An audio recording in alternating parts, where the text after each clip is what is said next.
a couple of special guests with us today. I have a colleague of mine from the past, Gene Artemi, who I worked with at Lotus Development, and Dr. Ingeborg Rocker from Georgia Tech, who runs the Portland studio for the School of Architecture. So it's nice to have Southfacers in the room, nice to have guests, and I know we have guests online.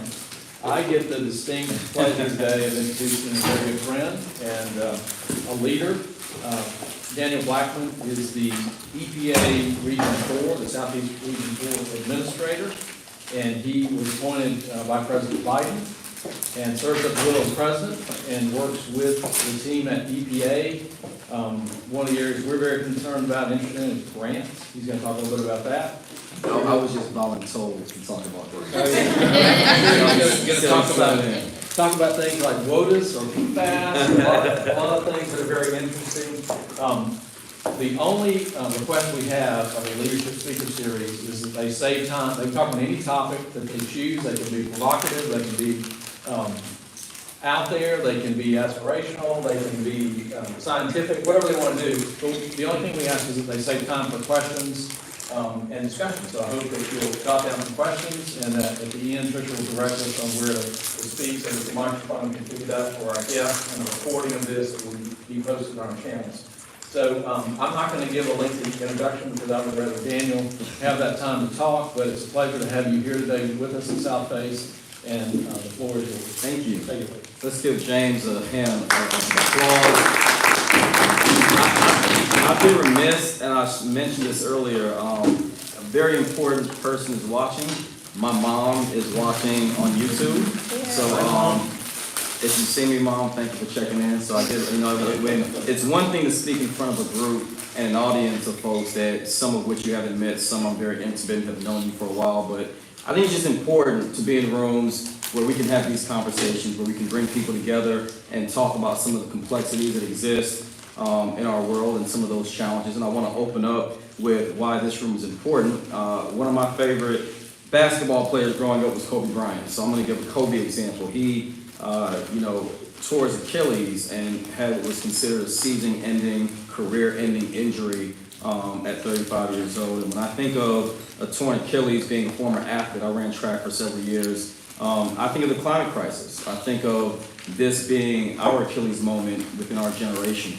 And how do we face it? How do we address the issues? How do we collaborate? How do we, in spaces like the South, many of you all know, we don't always have the most climate-friendly statewide leadership in a lot of our southern states, but how do we work with our agricultural commissioners? How do we work with our state directors? How do we work with governors, with mayors, with commissioners, with stakeholders, with community leaders?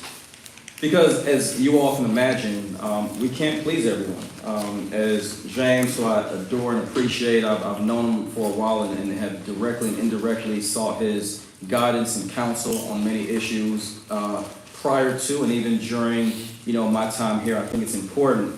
One of the most important attributes of a leader is to have people that hold you accountable, people that remind you not only of how you've gotten to where you've gotten, but remind you of the importance of the time we're in. And James mentioned that I serve at the liberty of the president. When he is no longer there, my time within the region will have passed. So I don't take this for granted. And the example I wanted to give with Kobe is it's kind of a funny quote, but I think I can start off here.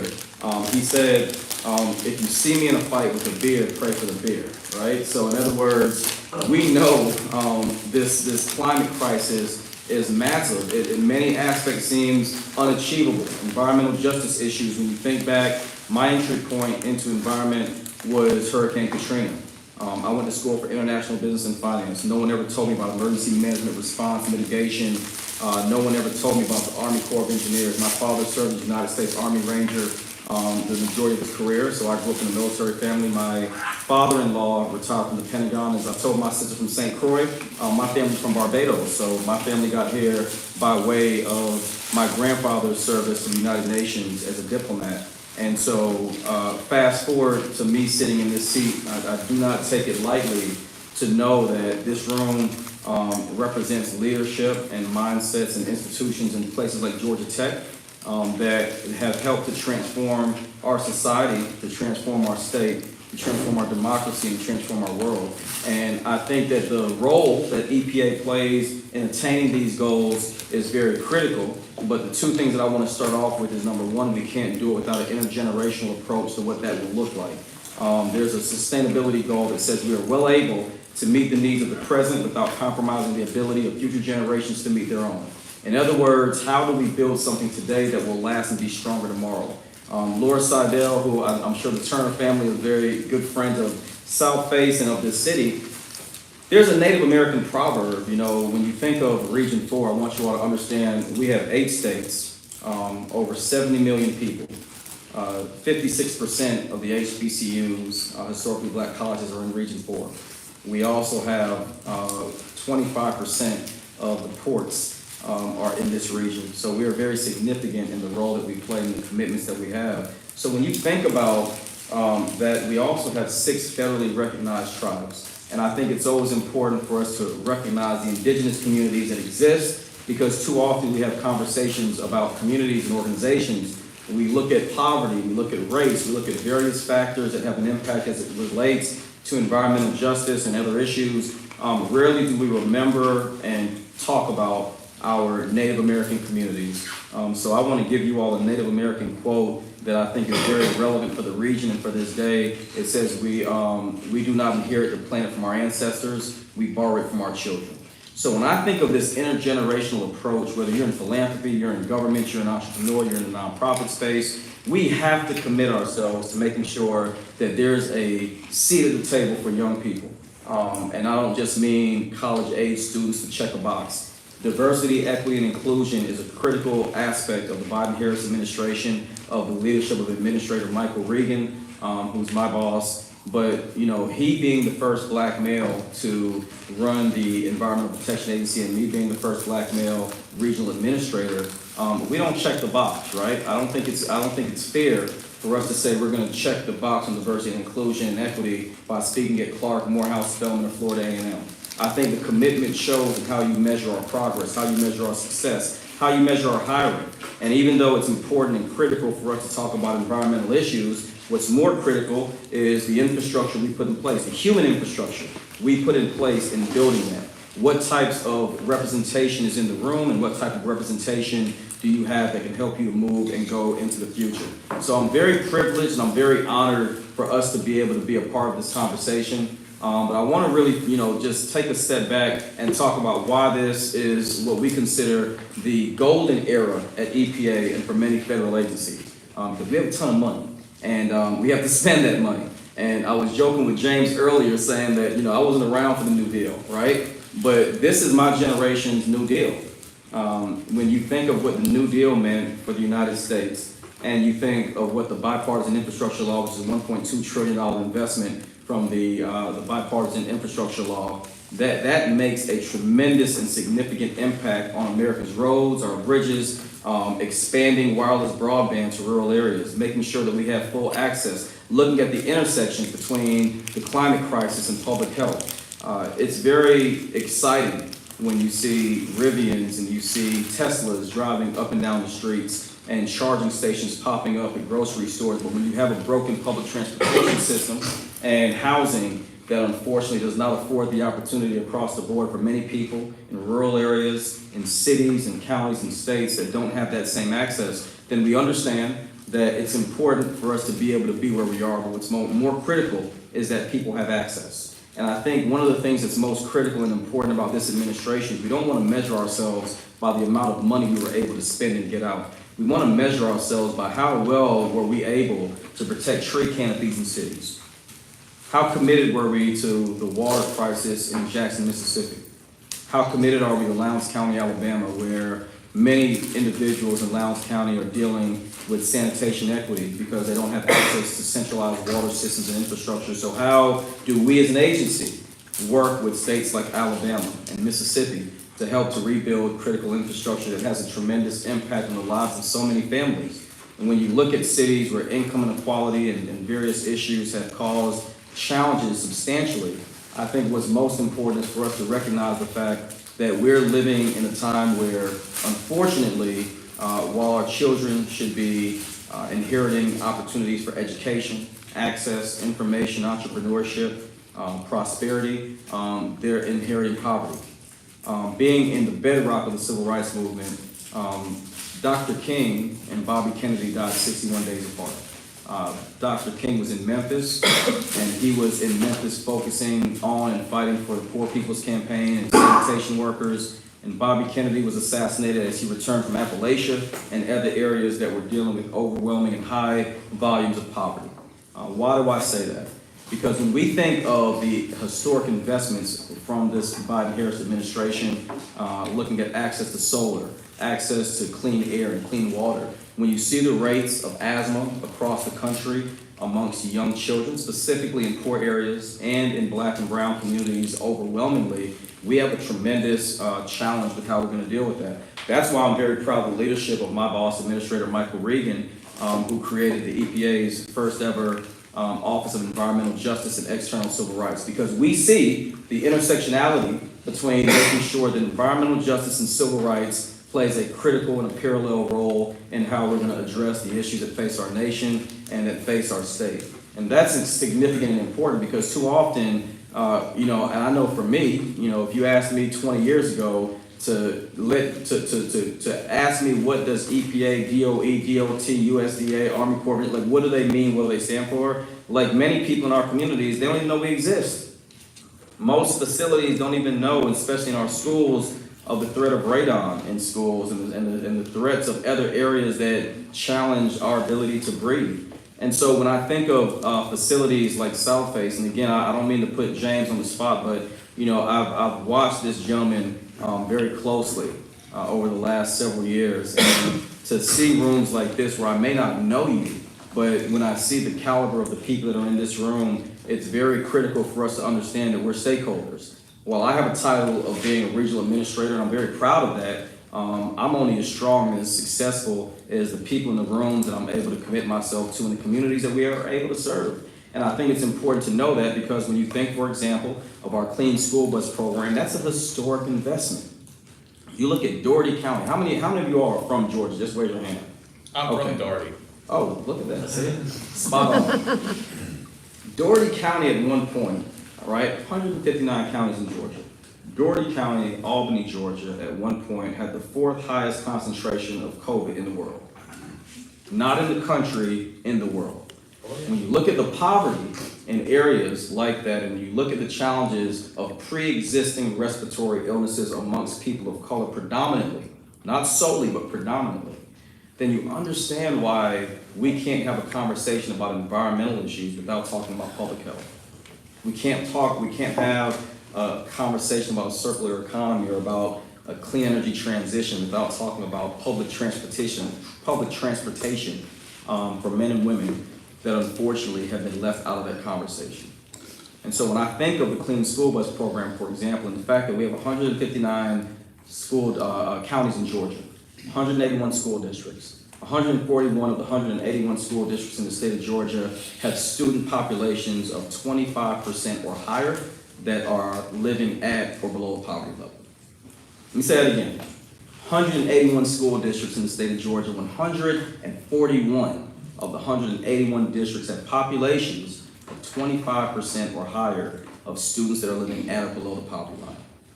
It's a huge problem. So now it makes sense for us to write a check to the state of Georgia, which I'm very proud that we were able to do $58 million our first year for the state of South Carolina, $50 million for the state of Georgia, and this is money that does not have to be returned. 25 million children depend on public transportation in the United States every year. And when those buses are running idle and emissions are not in the areas that we need them in, the children, our grandchildren, our neighbors' children, our nieces, our nephews, their lungs are compromised, their air is compromised. So we have to be able to make decisions, and that's why I'm very proud of our $5 billion commitment over the next 5 years, $1 billion per year for the next 5 years that will go to transitioning our diesel buses into propane and electric school buses. We have already passed the first phase of that, giving out the first round, which, Dave, if I'm not mistaken, is around $750 million that we did in our first year, and we're very proud of that. We're very proud of the commitment from Administrator Regan and President Biden, quite frankly, on water infrastructure. I mentioned earlier Lowndes County, Alabama. How many of you all remember Flint, Michigan, right? Don't raise your hand, I know we all remember, right? I mean, when you think of these areas and you think of the fact that we have $50.4 billion, with a B, billion dollars, to help transform and transition the United States' water infrastructure over time, it's critical for us to know that these funds are available. $42 billion allocated for air around the U.S. So when we talk about areas like Dougherty County and we talk about these communities that reflect some of the same demographics and populations, it's critical and it's important. But it's also important for us to recognize enforcement. And one of the first things that I did when I came to EPA was I announced to my ECAD director that enforcement would be alive and well in Region 4 while I was here. I think it's very important for us to understand the regulatory process, but we also need to make sure that when there is a challenge, a compromise, or any situation where our communities are at risk, we should do our jobs and enforce and inspect to the abilities that we can, working with our state partners like Georgia EPD and working with our states to make sure we enforce it. We have to make sure that we maximize on the opportunities with brownfields, with our Superfund division that is doing a phenomenal job of making sure that we're able to transform some of the most dilapidated and structurally deficit areas within our communities that can be turned into great opportunities. You look at Atlantic Station. I don't know how many of you all know, but a planning grant, also an environmental assessment grant, was utilized from the Atlantic Station by the Jacoby Group prior to them developing Atlantic Station. There would be no Atlantic Station without the ability to remediate some of the challenges that were there and existing. The Beltline, $8 billion in revenue was offset in many aspects by initial $3 million, I think it was between $2 to $3 million in grants that they were able to use to do assessments, soil assessments, to be able to do planning and to bring partners in. So our role is critical and significant in the way in which we're able to not just drive economic impact and development, but to be able to drive conversations and bring communities into a space that can be transformed. When you look at the lead soil in Vine City and English Avenue, at one point, English Avenue was considered the heroin capital of the South. You look at Techwood. Look at what Techwood was prior to the Olympics. Look at what Eastlake was, for those of you that may remember, prior to Eastlake being transformed and the PGA course that's now there. These are areas that were only transformed and driven by significant investment. The question now becomes, how do we make those investments without compromising the ability or gentrifying communities out of the space that they have traditionally called home? So one thing that we have to deal with in this capacity is to rebuild trust. You know, it's easy for me to say I want to go in and we want to test your soil in Vine City. But when you test the soil in a community that has traditionally been gentrified, there's a lack of trust between that community and the federal government. So it's very hard for us to encourage the fact that we need to be in these communities. And that's why we're very proud to add Vine City to our national priorities listing, which will help us to address some of those long-standing issues, but also will allocate some of our brownfield monies. I think it's $1 billion of investment over a 3-year period. $1 billion is announced per year over 3 years. We're in the second phase. So to know that communities like that can benefit, now granted, they won't get the entirety of the $1 billion, but to know that there is funding available for these communities. You know, 20 years ago when I got to Atlanta in 1997. And I remember coming to Atlanta, and one of the first conversations I had in Vine City, I'll never forget this. I asked a young lady, but she was in her 80s. But I asked her, I said, what do you all need here more than anything else? And she said, streetlights.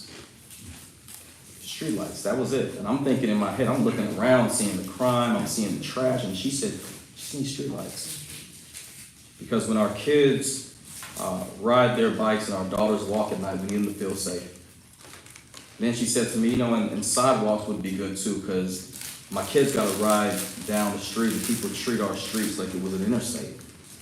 So I want you all in the position that you're in to always consider the fact that it's not this always the discussions in the boardrooms and in these luncheons that we're all privileged to be in. Sometimes it's the intangibles that we're not thinking about.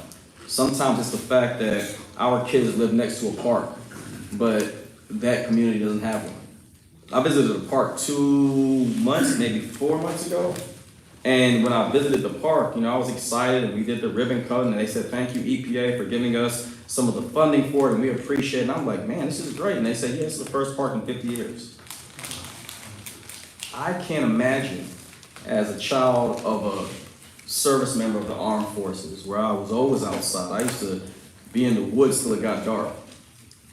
I can't imagine a kid growing up without a park, but we've normalized it. So part of our work within the Environmental Protection Agency is not just to work on allocating funding and resources, but to remind people that we exist for a reason that will help to transform and drive investment into these communities that exist for so many people that have not had it. And in communities, I was very fortunate during the Obama administration to work on 3 White House initiatives. One of them was the Let's Move campaign by Michelle Obama. I worked very closely with the First Lady on some of those initiatives at the White House, like with the NFL. There was something called NFL Play 60. We dealt with a lot of childhood obesity issues. But the one thing that stood out to me when we were working on the Let's Move campaign was I had never heard about food deserts. Now here I am at 32 years old back then, but at 32 years old, I'm sitting down and I'm thinking, I've lived in these communities. I never realized there wasn't a Whole Foods. I never realized there wasn't a Publix. I never realized that there was a fast food restaurant in walking distance of every apartment complex and home, but there was not one access to a farmer's market or fresh food. That's environmental justice. See, what we've done within the federal government is we have been too committed to the policy and the regulatory side, but we've neglected our greatest natural resource, which is our people, our communities. I remember when y'all remember Snowmageddon? I can say Snowmageddon, right? We're supposed to be having fun. So I remember when Snowmageddon happened, and I had a brand new house near Sylvan Hills, and beautiful house, but I remember we were coming back because you couldn't drive on the roads. I remember walking. I think there was a convenience store or something. I was just going to get some matches, or I don't know. My wife sent me out for something. I listened. But I remember going and I saw this lady with like a garbage bag full of like McDonald's burgers. And I was looking at her like trying to figure out what was happening. What happened was the power was out. There was no access to a grocery store within 3 to 5 miles. This lady went and spent $200 to buy as many McDonald's dollar burgers as she could get, just to go back to her community and give them to her neighbors because there were no other options. Folks didn't have the luxury of having a pantry or a refrigerator full of options. They had to eat. So I learned a lot working with the former First Lady on that program because it wasn't just about obesity, but it was learning about the core reason behind that, which was the fact that these individuals had a lack of access to food. I worked on the Every Kid in the Park initiative, which I was very proud of, which we worked with the Obama administration to get kids from inner city communities into state and national parks. I thought that was great because growing up, another example with me, I had asthma growing up, so being able to go into communities and go outdoors, I remember going fishing with my dad. It was second nature. But how many of our kids have access to lakes and the water and to state parks? There was a time in the state of Georgia when Red Top Mountain was the only park available for people of color. How many of you all knew that? Wow. So if you know where Red Top Mountain is, it's not close. If you lived in Collier Heights, or if you lived in Dr. King's neighborhood, Vine City, or if you lived in Southwest Atlanta, the only park, state park you had access to was Red Top Mountain, which is all the way up 75. But they had people like Lena Horne that would perform, and they had leaders and community folks, because we weren't able, if you think about 400, arguably we can say that within Lake Lanier and those areas, they intentionally had interstates that did not connect certain portions of the cities to be able to get to the lake. So the only options at that time was to be able to go somewhere where they were not only welcome, but accepted and allowed to be. So when we're having these conversations to talk about PFAS, it's great because that's a huge issue. And I'm proud of the work we've been able to do to try and look at the regulatory impact there. When we talk about different issues, specifically around water and WOTUS and different areas that have a tremendous impact, not just on this administration, but on administrations and for years to come. It's important. But to miss the critical parts of these conversations, which is the impact that we will be having to our communities as a whole, is of the utmost importance. For this day and for this community, there are three things I would like you all to take away from it. Number one, I want you to re-ask and reassess your role in whatever area that you have committed your time and focus on. We all have families, we all have 24 hours in a day and 7 days in a week, but where's your time committed to? Don't ask ChatGPT to answer that for you. I need you to answer it on your own, okay? So I need you to make sure you go and you take time and really assess it. Really just to say, outside of my obligation with this 9 to 5, how much time am I committing to areas that I know needs more access? Second thing I want you to do is I don't want you to go into spaces within your respective organizations or institutions to listen without taking this rule of thumb. Listen to understand and not to respond. I'm gonna say it again. Listen to understand and not to respond. Too often we go into rooms assuming we know what the room needs, assuming we know what the people 25 years younger than us need, when in all actuality, my 18-year-old son, my 24-year-old cousin, my 25-year-old brother, and other family members under 30 remind me every day that you're in a different generation. And what worked for us in the early 2000s may not work for them now. The way we communicate, the way we have conversations, the way we engage. I asked Congressman John Lewis when he was alive and Ambassador Andrew Young, I said, what would have been different during the movement if y'all had social media? That was one of the last conversations I had with Congressman John Lewis. And it was fun because he smiled, he laughed. And he said, Daniel, there was a difference in the soul of the movement. And he said that wouldn't have worked with us because we weren't driven by what you could post, we were driven by your good deeds, your actions. And so I want you to rehumanize, reset yourself within your organizations and institutions by listening and humanizing the conversations. It wasn't until I went to Lowndes County, Alabama, and met a young man named Malachi that it hit me that I'm a regional administrator and I have a job to do. And let me explain to you what I'm saying. I'm very privileged to have been appointed by the president and to have this position. But sometimes you get into a position and you take the title and you just do a really good job, but you do it from behind a desk or an office or a beautiful facility like this.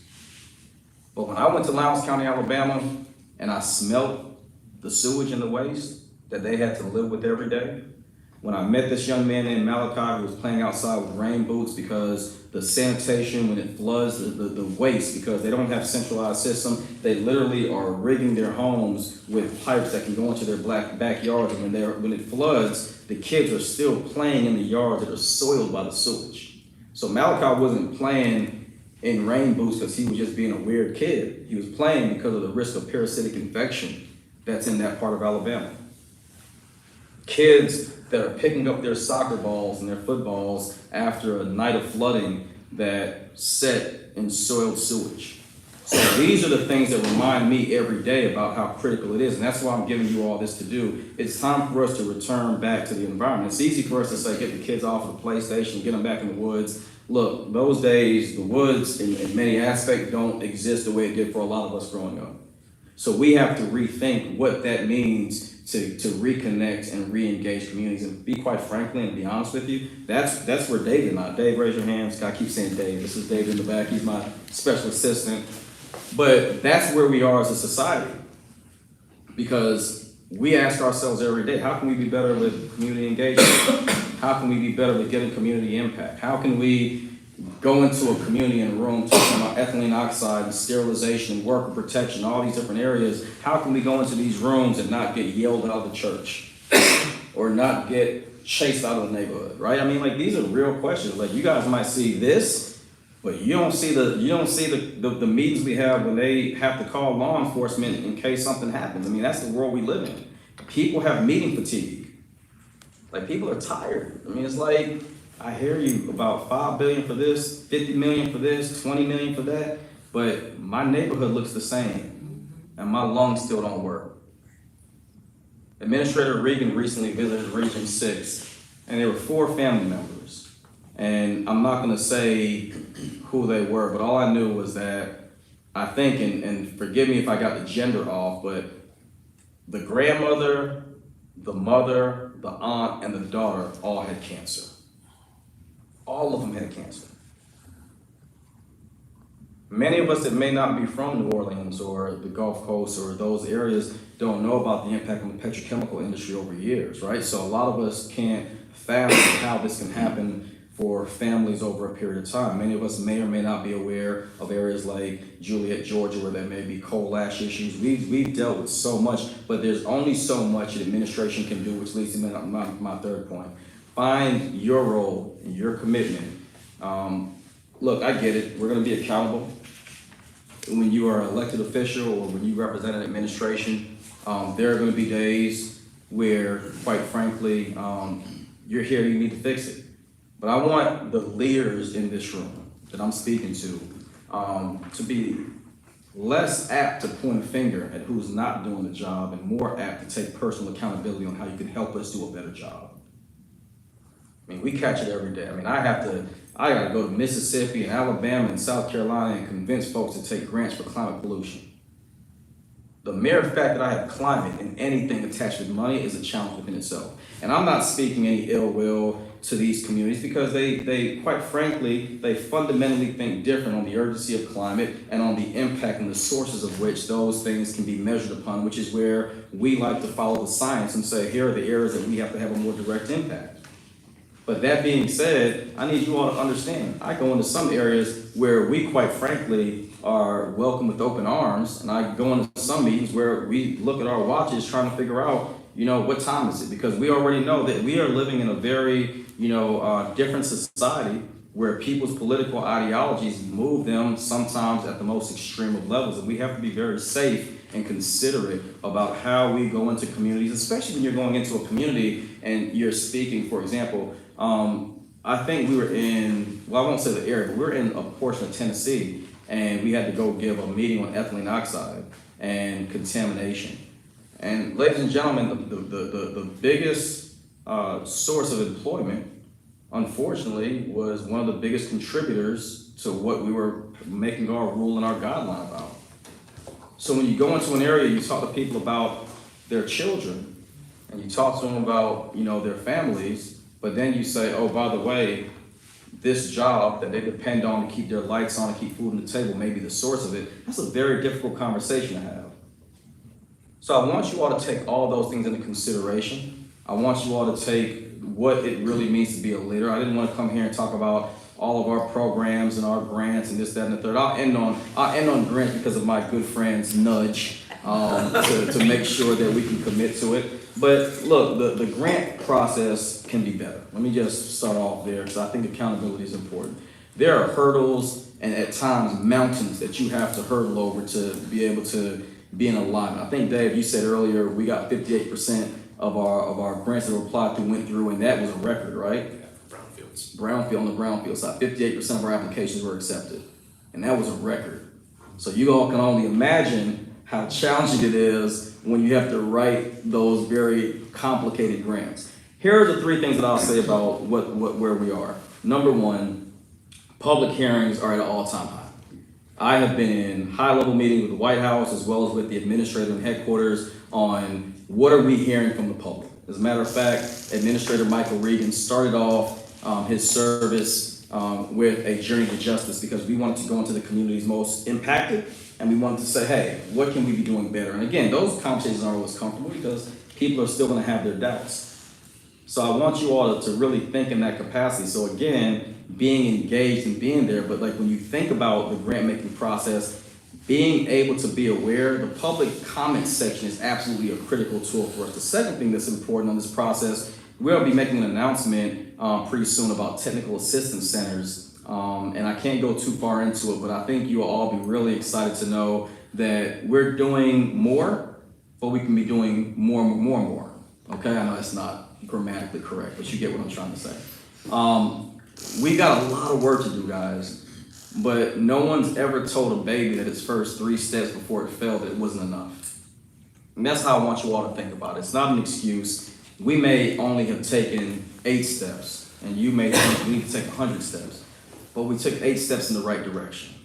And that's how I want you all to think, not only about our agency, but about yourselves. What are we doing to go towards progress, right? And I think one of the things that our agency is doing is we're hiring and we're recruiting, but we're making sure that folks that are already overburdened in every single region and in every single agency that don't have a full capacity of folks that can be able to read through all the grants and do this. We're doing a great job. We're holding our own, but we could be doing better if we were at 100%. If we, you have an agency that is used to a certain amount of billions, and now instead of having 15 billion, we have hundreds of billions, right? So I mean, it's a lot to process there and unpack, and it's a lot of things that we have to do in a short amount of time. And then lastly, on the grant side, I think it's important for you all to know that we've taken, and this is something that I can say personally, and Dave knows this, we sit back and we are on the ground in the community. I mean, traveling. I even, shameless plug, I've even been corrected more than once by my supervisors, by my, higher ups that have said, hey, we need to make sure that we're fully aware of why you're traveling. And I can say the same thing to you that I had to say to the leadership that just has the best interest in all of the regional administrators and in all of their leaders and branch chiefs and division directors. I just say, look, we're going into areas that need to see us. They need to be able to communicate with us. We need to be able to be in a room in the same space and hear those challenges so that I can go back to my air director, my water director, my ECAD director, right? We can go back to these individuals and say, hey, here's what I'm hearing. How can we fix it? Give me a week and we'll get back to you with some solutions. That's the kind of leadership that I've tried to bring to the EPA. A leadership where there's accountability, there's an open door policy. I created something called Coffee with the RA. I have 861 people that work for me in the region. I can't touch all of them or speak to all of them every day. So I do Coffee with the RA once a month where I basically go virtual and anyone on those calls can hear directly from me. They can ask me a question. It can be a fun environment. And that's what I think is a part of leadership. I think no matter where you are on the food chain, no pun intended, I think you should be accessible. I don't think there's ever a time where you're so far removed from management or so far removed from the entry level that you don't know what's going on at the base of your organization, because the base of your organization is the foundation of your organization. And so we've taken a step to be more proactive and go into communities and engage people and do things that we think will help us to rebuild the culture within EPA. And this is where I will end because it is 12:40 and I'll be happy to stay here and answer as many questions as possible. I think one of the things that if there were a legacy that there was to be left behind, one thing that I've shared with my team is that there are 2 things that are more important to me than anything else while I'm here. The first is building the bench. I think it is fundamentally important for us to hire people at a capacity where we can build the future. I have 55 engineers that are eligible for retirement right now. 55 engineers that can retire today. So you don't think Georgia Tech is important? You don't think Morehouse, with their partnership with Georgia Tech and all these other schools? No. 50% of growers in the United States will be of retirement age within a decade. So schools like Fort Valley and the University of Georgia are critical to agriculture, the future of ag and agribusiness and all these things, agri-tech, everything. Prior to Gary Black leaving as our state agricultural commissioner, I had this conversation with Gary. What are we going to do about the future of rural Georgia and bringing young people into these areas? How do we work with Georgia Tech and not lose the talent at Georgia Tech to Silicon Valley? How do we keep it right here in Georgia and in the southeastern United States? And how do we build off of that? So when I think of building the bench, I think of leveraging our ability to hire over the next 3 or 4 years and to position young people to not have what I would consider a stepping stone, but we don't want a sprint, we want a marathon. There's an African proverb that says, if you want to run fast, run alone. If you want to run far, run with others. We don't want young men and women that graduate from Georgia State, Clark Atlanta, Spelman College, Mercer, Kennesaw State, Georgia Tech, wherever. We don't want students that say, you know what, I just want to go. No, we want students that are passionate about the environment, passionate about the economy, passionate about their communities, and they say, I want to be a part of something special, and I want to be here. We've got employees at EPA that have been there for 20, 30 years. Dave, you've been there, what, 16 years this year? 15, I just hit 15 in January. 15 in January. We don't want students that come in for 3 years so they find the next best thing. We want to create something special, and that's why building the bench is going to be critical and important to my leadership. And then lastly, I want to build a culture within EPA. Remember I said it's around 861 people that are working for me, working with me in the region right now. I want to create what's called an administration-proof region.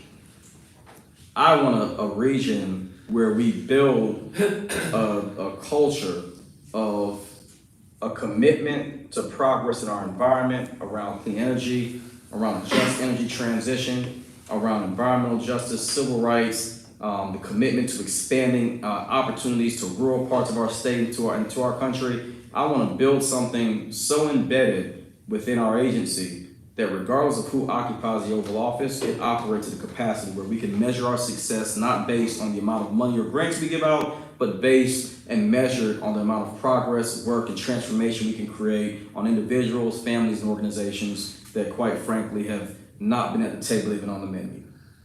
Too many communities have not had a fair shot to be a part of what the future of our country and of this world will look like. And if we can change that narrative, I think we can create something special. So thank you all so much for having me. I know there'll probably be a couple of questions, but I want to say it's really an honor. You guys got me at a good time because I am on the road for the next 2 weeks. And then after that for 2 more weeks. So pray for my wife and my family because I am gone, but I am absolutely appreciative for opportunities like this where I can spend time with you all and we can build something that can help us to be better as leaders and better as a region. Thank you.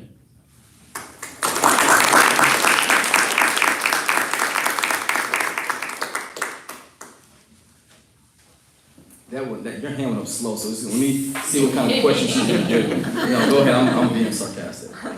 I wanted to ask you about the Clean School Bus Funding program. So I know that's an incredible program. We helped to push that out as well to our network. I work with the Clean Cities Georgia program that's hosted here at Southface. And we were there at the Georgia Environmental People Transportation Conference saying this is free money. Please take it. All you have to do is very small form. But now that we're seeing through the implementation phase, I don't know if you guys have heard this already, is that the inflation rates have gone up for how much the school bus costs. Mm-hmm. And so now you're looking at more of a 20 to 50,000 increase on what the price of the buses were initially.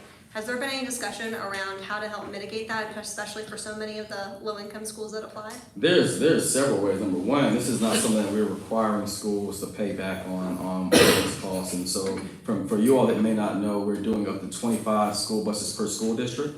And we can do, if I'm not mistaken, the price per bus can go up to $450,000. So number one, we are working through that because the public comment process, including this, which we're taking to heart. My air director is Caroline Freeman. So after this, I'll make sure that Dave shares my email with you. We'll add that question to the queue because to my knowledge, we are currently putting things in place to offset. As a matter of fact, last year we were supposed to spend $1 billion, we spent $750 million.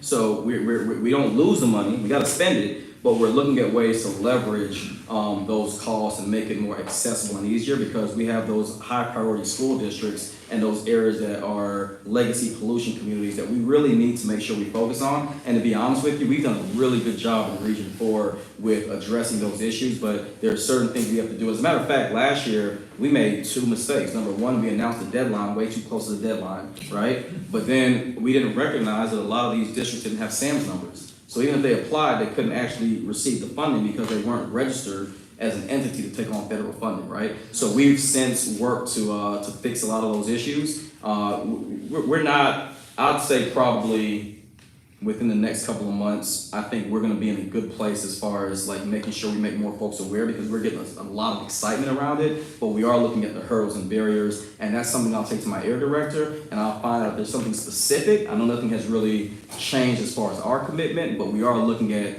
the mechanism in place that can help us to make sure that we get as many schools applying and granted as possible.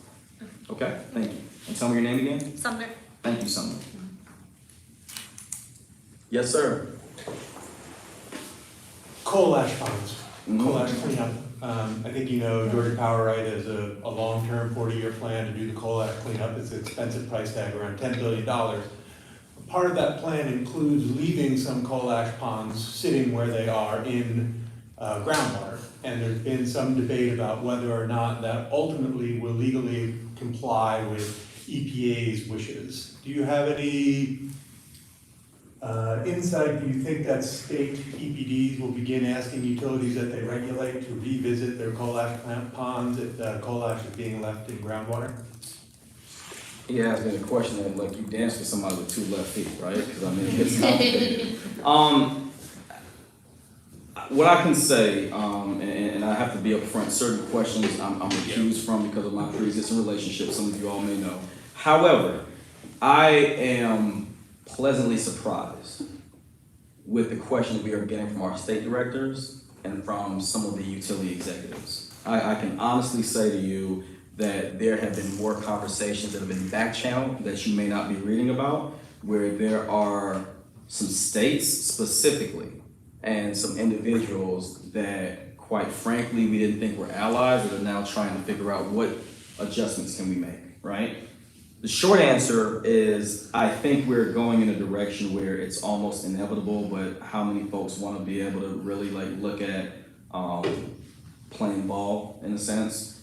Our state partnerships and relationships are pretty complicated, but what I'm most proud of as it relates to your question is the folks that are really having these conversations. Like there's a book you guys should read called The Inner Game of Tennis, and it's a book that just talks about an internal kind of back and forth with yourself. My directors, specifically in air and in water, are between Georgia, South Carolina, Alabama, Tennessee, all of our states, having these ongoing conversations. The challenges aren't always, unfortunately, with our state directors, it's with the legislative body, right? So a lot of times we're making progress as it relates to our partners and our state committee members, things like that. But we're having some of the issues on the policy side, and that's an area because obviously we don't do the policy. We're really trying to work with our state partners, specifically in states like Georgia, Kentucky, Alabama. Like we're really working hard at trying to resolve some of those issues. And I think that there's going to be an opportunity for us to be able to make some progress there, but I think it's going to take a little bit of time, but I know what I'm committed to, and I know where I've been committed to, and I think the administrator has been very clear as to where we are today and where we hope the agency will continue to go.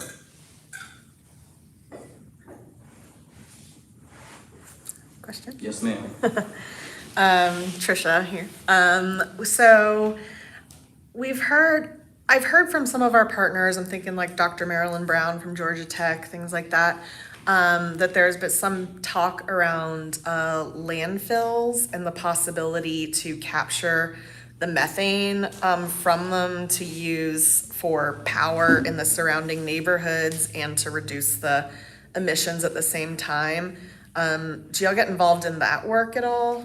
We don't really. We do support, for example, with carbon capture. We've given grants, for example, in the state of Florida, we've given 2 grants recently. As a matter of fact, when were we in Tallahassee? I don't remember. I think August of last.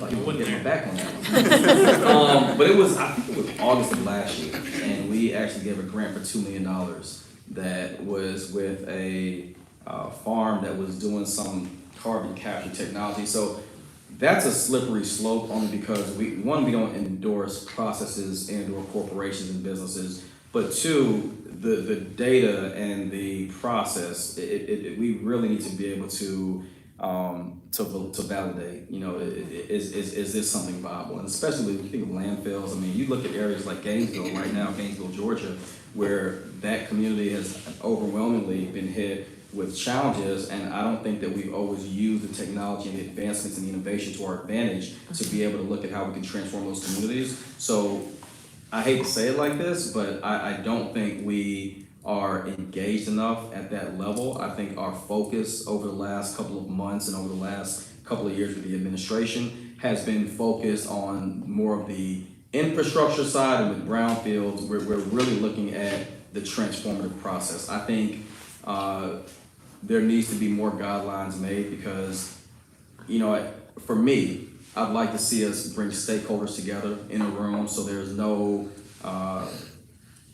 no one can even have the intent, the impression that there's favoritism going on. Because we understand that there's some startups and some folks that are just new to the game, they're trying to get on. I mean, even when you think about, I'm not gonna pivot, but like, look at EV charging stations, right? You got hundreds of businesses now that don't really have a background in it, but like they wanna be a part of the opportunity. It's the same thing with all technology. So we have folks that we're vetting through, we're looking at different models, but what I can say is the Department of Energy, they have a really great procurement process that helps to bring everybody in the room. I'd like to replicate it at EPA because I think for some of those opportunities that can transform some of these poorer communities and counties, I think that would be a great benefit. But we don't have, there's no blueprint model right now that I think I would just hold on my shoulders, but we're getting a lot closer to the business engagement and to helping bring more people to the table. Thank you. Sounds good, thanks. Anyone else? If not, I want to give you your day back. Yes, ma'am. Yes, so I'm from Georgia Tech, my name is Equitable Walker. I'm interested in building the bench that you had mentioned, in particular with students, so we could groom them into the processes by doing applied projects, for example, in Atlanta. Who would I contact, for example, in your agency? I mean, you got me learn right more here. about it? Yeah, I know, like we will go No, for 5 minutes or something. David Champagne. Dave Champagne will give you the information. Okay. Look, guys, and for those of you that are online, she talked about what I said about building the bench. There is no more critical space for me because when most students graduate, they have an immense amount of debt, right? So they're not always looking at where they're passionate. They're like, I gotta pay off this debt, right? So on the building the bench side, there's 3 ways to look, well, more than 3 ways, but there's a couple ways I'm looking at it. Number 1, creating more space for internships and opportunities. Number 2, I'm working right now on creating an emerging leaders kind of roundtable stakeholders group. I want to bring them into the room. I want to bring them into my office. I want to meet with them at Southface, right? Hint, hint, it's my friend here. But I want to, no, seriously, but I want to bring them in. You mentioned you're from St. Croix, right? Like there is a large population of folks from around the world, from South Africa, from the Caribbean, from Brazil, from South America. Like, so why not convene these young leaders here? Because here's the thing, when I say building the bench, like, I mean building the bench within the agency, and I also mean building the bench for organizations that many of you might represent, right? I mean, state agencies and federal government, we're facing what's called a silver tsunami right now, right? We have literally the most retirement age individuals that are career employees than any other time in the history of our agencies. So when we build this bench that we're talking about, number 1, we gotta identify talent, but identifying talent starts from within, right? So I gotta make sure, number 1, we address our own problem. 7% of the entire 15,000 person EPA is under 35 years old. 7%, right? So that's a problem within itself. So how can we first reach from within, right, and promote, train, and develop these young people? One area that we're working on with that is when I have folks that send me a letter saying, hey, Administrator Blackman, Regional Administrator Blackman, thinking about retiring, the first thing I do is I get a date because I now need that institutional knowledge. I'm not just gonna let you leave, right? I mean, they can leave, but seriously, what I do is I say, hey, let's put together what you think we need to be able to replace. Help me identify some of the traits that might not be in shared services or USA jobs that we should be looking for. Because we're in a new world. You got young people now that are influencers that might make great data analysis and community engagement people. So we can't just go the traditional route and say, let's go to the top 10 environmental sciences schools or schools like Georgia Tech. That's great, but we also need to expand that space and maybe do a hackathon at Georgia Tech and say, hey, let's just try and build something that would draw them in. But the other part that I think is even more critical is we've got to sell the agency to people, right? Like for me, I think, we need to have some kind of federal plan in place where we incentivize working for the federal government. I would love to see something where and I'm not on the policy side, but I would love to see something in place where there is more than just encouragement. Like, how can we incentivize working for them? We started off this year, we've got a great video. If you guys send your emails to Dave. We just launched a tremendous video, state-of-the-art, it looks like a movie trailer on what EPA does. I mean, this video looks like something that, you would go to the movies to see, and it's really special. Seriously, I'm not saying it because I'm here. When I saw it, I was blown away, and I wanted to share it on my social media immediately. But I told them, if we're going to attract young people, the message the impressions, the visualizations, everything has to change, right? So I'd like to get with you and talk about what we're doing internally, and we're looking at launching something towards the latter part of this year where we can start convening students from around the region and young people, right? When I say students and young people, I mean, I'd say probably between 20 and 35 years old, because we don't just want, we gotta have people that can come in and do the job. It's great to be able to hire someone out of college that may have been an intern, but we need to be able to hire people that can do the work. So when we think of those engineers, scientists, the lawyers, the attorneys, that's really critical for us. All right. So, one last one, maybe one last question, or possibly two. As you're talking about going around the region, you're dealing with a challenging, potentially, audiences. You said there's some that open arms, and there's some that probably want to you should be armed at. Yeah. How are you looking at those different extreme perspectives and trying to translate your message to where it would resonate with them? What tips do you have for some of us that may think that what we're thinking of is right, but we don't really know how to communicate that to maybe folks that think a little different than us? This is going to be the most generic answer I can probably give, right? You have to love what you do more than what we're being shown and seen, right? I remember the first time I went to, not the first time, I remember I went to DC for a White House event, right? This was probably about 2015. This was right around, I don't know if y'all remember the Clean Power Plan and all things that were, so I was in DC, and I remember these guys that I had seen, both of them were senators, and on TV, you would think it was like Batman versus the Joker. And I went to a restaurant called Old Ebbitt's Grill, and they were having dinner together, right? So what I realized in this space is, number one, we can't just assume that our message is not going to resonate with people. This is what my office prepared for me, right? I read it, but I didn't come to you guys and read the 4 pages that were prepared for me, right? What I've done that has worked is I take the message and I understand my audience. I was just in Kentucky, and we spoke to the Kentucky Chamber of Commerce, and one of the large parts of our conversation was about climate. And the majority of the room was not fully in alignment with our climate policies, but the way I spoke about it was the business case for it. And I told them about the benefits of it, and here's our Climate Pollution Reduction Act, and here's what it actually means. I had a lady that walked up to me, and this is not endorsing any side or anything, but she said, Mr. Blackman, I didn't vote for the president. I've been a Republican for 40 years. She said, but I understand what you just said, and I need to learn more, right? So while she didn't convert right then and there, right, she basically told me, on your clean school bus program, on this climate pollution reduction grants, I need to know more about it, because I think we can make this work, right? So when I go into places where there's open arms does not always mean that it's going to just be smooth. Sometimes it's a friendly room, and it's just not going to be as much pushback as possible. Sometimes I go into areas, and again, I won't say the state, but one of our states was extremely hard, very hard. I mean, from governor all the way, just hard, right? It took 6 months, my first 6 months, of a call every day. When there was a flood, do you need something? When there was this, hey, how can I help? When we had an event, hey, would you like to attend? It's almost the art of negotiation, the art of cultivating a relationship. One and dones, in my opinion, don't work. So when you ask about these communities, what I think is important is how much do you check in and communicate when there's not an issue? So when I call about new rules and guidelines around PFAS, I gave you 20 calls before, making sure you got the grant and just awarded to your state. So now the PFAS conversation that you didn't want to hear is easier.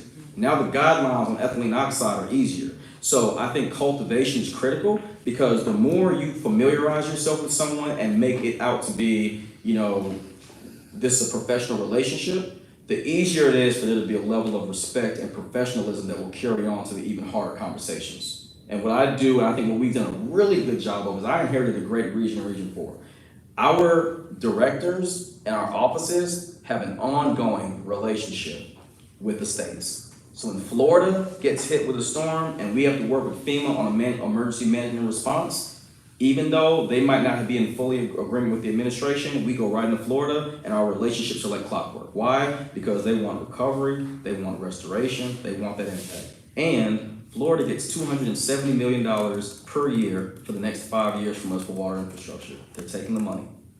So when those relationships are have to have a direct impact, we go in and we make sure there's transparency, we make sure there's equity, and we make sure that we're communicating across the board to remind them that we're watching everything you're doing and we want this to be as smooth and committed as a relationship as possible. But there has to be some sense of accountability and sternness there, which is why it's important for us to know that it's not gonna always be a great or easy conversation, but it's gonna be a necessary one. And we've been very successful over the last couple of years. We can do more, and all of our states aren't just like kumbaya, but we're working with them to the extent that when we call, they pick up the phone, and when they pick up the phone, we get things done. All right. So, last question. Yes, sir. What advice do you have for Southface? My advice for Southface is, number one, COVID changed the world. This place, as we talked earlier, I think the convening and the facilitation and bringing people together, we have to be very careful that we don't lose that. Remote work and virtual meetings have gotten to a point where we have been so disconnected for so long that we've normalized a sense that we don't have to convene. I'd like to see Southface, number one, be more of a facilitator of ideas and innovation. One of the best things, this is not an endorsement of it, but one of the best examples that I've been to was Aspen Institute. You know, like thinking about how do you bring people together to just share ideas. So when I think of Southface, the first place I came to in Atlanta, invited by Laura Seidel, was Southface. The first place I ever came to an environmental conference was here, right? So this is almost full circle for me. And it was about green jobs and the economy. And I remember how many times I came for drawdown, for the conversation on this and community engagement. I would like to see spaces like this really take the lead on getting communities that traditionally have not always been in these spaces to come because they're interested. When I go to Clark, when I go to Spelman, when I go to Morehouse, when I go to these schools, these students are excited, right? We had a fireside chat with a young lady named Justine Lucas who runs Rihanna's Foundation. We had a fireside chat at Clark Atlanta University, standing room only.